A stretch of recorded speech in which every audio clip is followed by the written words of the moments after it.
I am Brian North. I've got two of the guests on here. We've had Clayton on here before.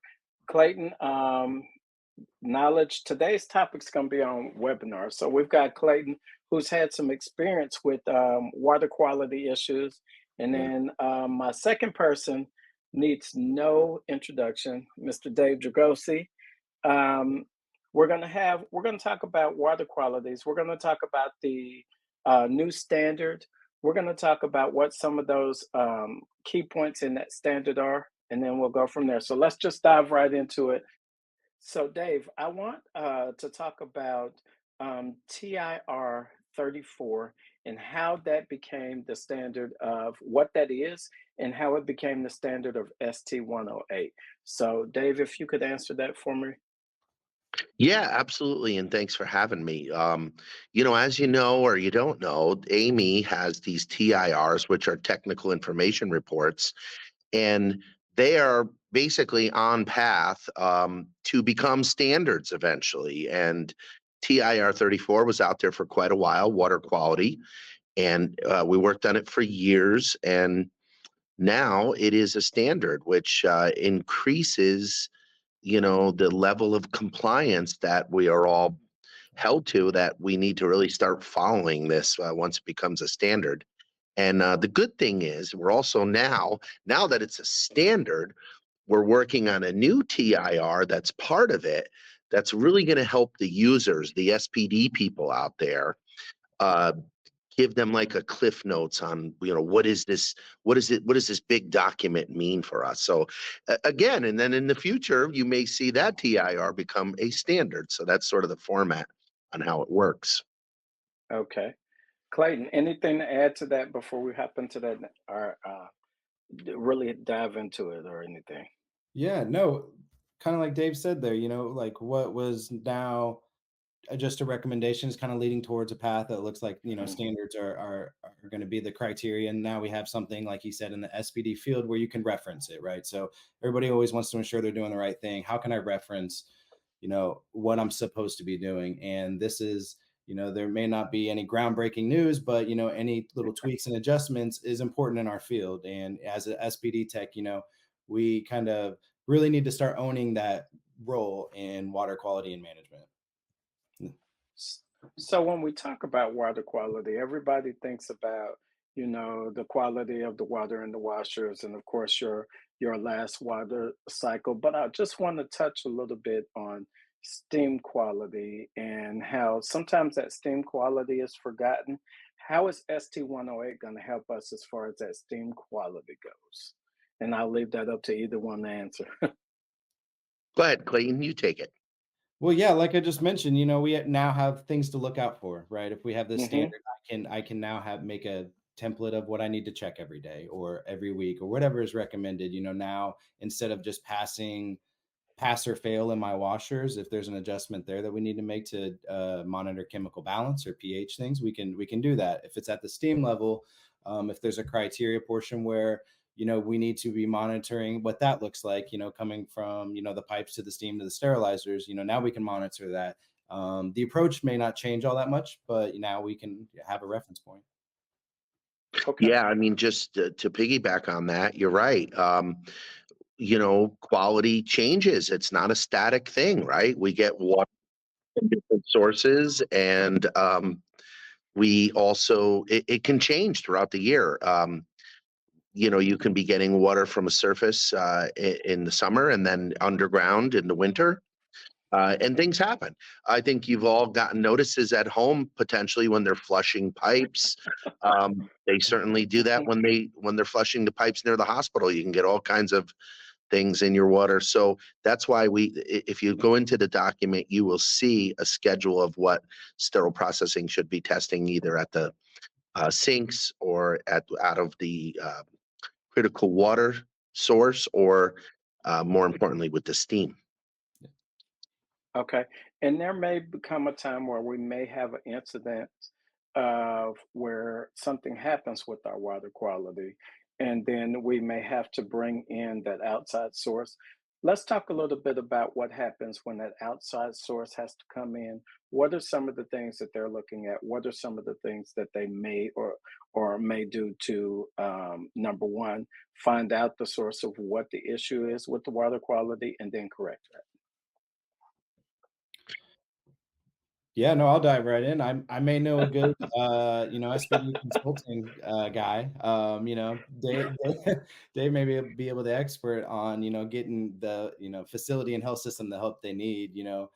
It's important to bring in a third party. In SPD, you want to own, what's coming in and out of your department. But when things go wrong, what do you do? It's important to bring in the real experts, and a lot of times that's working with facilities in your own department, bringing in a third party, a consulting firm, somebody who may Yes. strictly just do water, is important. I know Brian and I live in an area in the Midwest where the water is very hard. And there was collaboration with the even local water department when there was some issues at the hospital I was working at. We really, we brought in city water, and they did testing. And like Brian said, you once you get things to a point where they're good, you need to continue monitoring that. You can't just say, hey, we got to a good point and now we kind of put it to the wayside.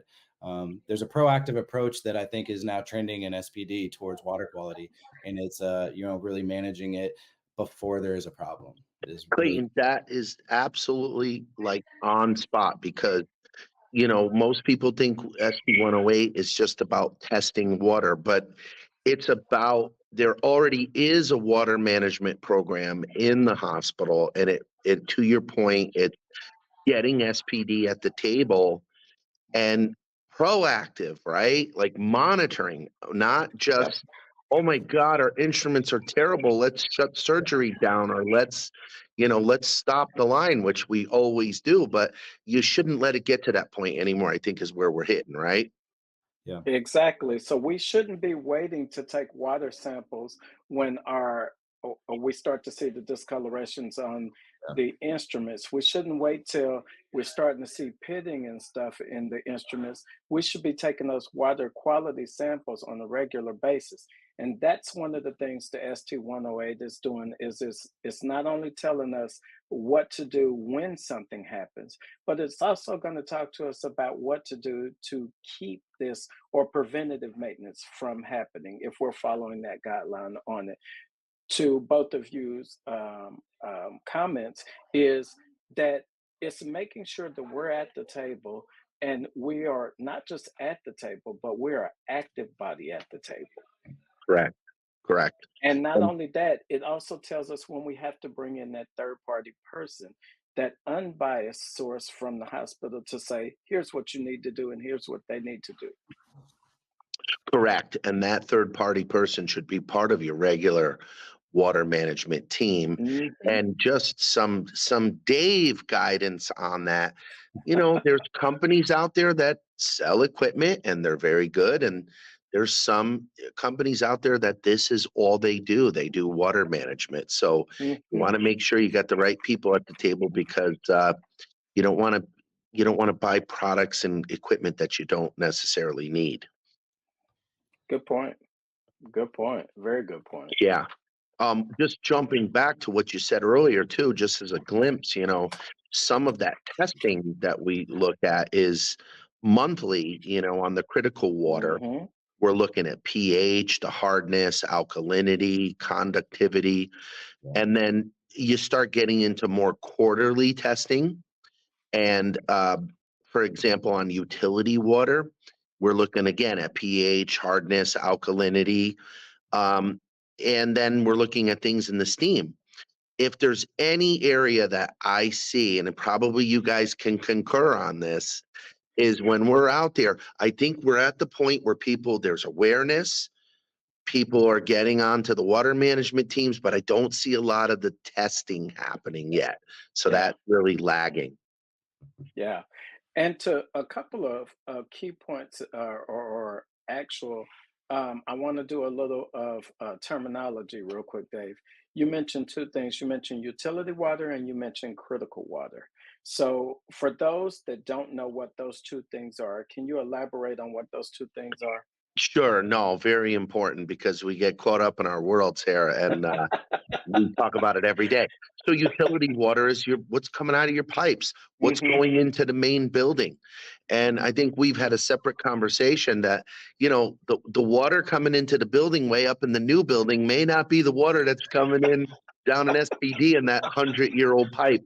But you have utility water, which is your direct feed water from your water source through your pipes. Hmm. And then critical water is an AMI term, and you can derive or you can get to critical water through two primary systems. You can have reverse osmosis, or you might hear the term RO water, or you might hear Correct. the term DI water, deionized or distilled Deionized. water. So um, we want a certain level of quality when we are cleaning and rinsing and final rinsing our instruments. And then, of course, the water we use to make steam. Correct. So we want the water as about as pure as we can get it, and all of those impurities and those chemicals out of that water. And so with those two terms, that's where we that deionized or that RO water is the pure water, and then that or purest as we can get it, so to speak. And then the your utility water or your tap water is coming straight out. It's coming straight from the Yeah. pump. It's So, really interesting on that final rinse that we talk about, whether ideally in the mechanical washers, in our washers, we do a final rinse. That hmm. DI or that RO water, that critical water is what we call, of course, there's no impurities in it, but it's also very aggressive water. That's why you'll see those systems being delivered through PVC or certain type of non-metal piping, because it's so Hmm. aggressive it would eat through copper or stainless steel pipes. Yeah. So that's why it's really good on our instruments, because not only are we not putting impurities on them, but it's also very aggressive. It's working away at maybe some of them deposits or steams or stains that you might have had on those instruments. And to kind of your point, is it's aggressively removing that enzymatic detergent that we have, Excellent. because Yeah. we know that even if we do the good stuff, if it's left on those instruments too long, it Yeah. also can cause some deterioration to those instruments as well. So not only are we removing the bad stuff and the all of that, the deposits and stuff, but we're also removing the stuff that we put on there, like that enzymatic detergent. So, Good point. alrighty, guys.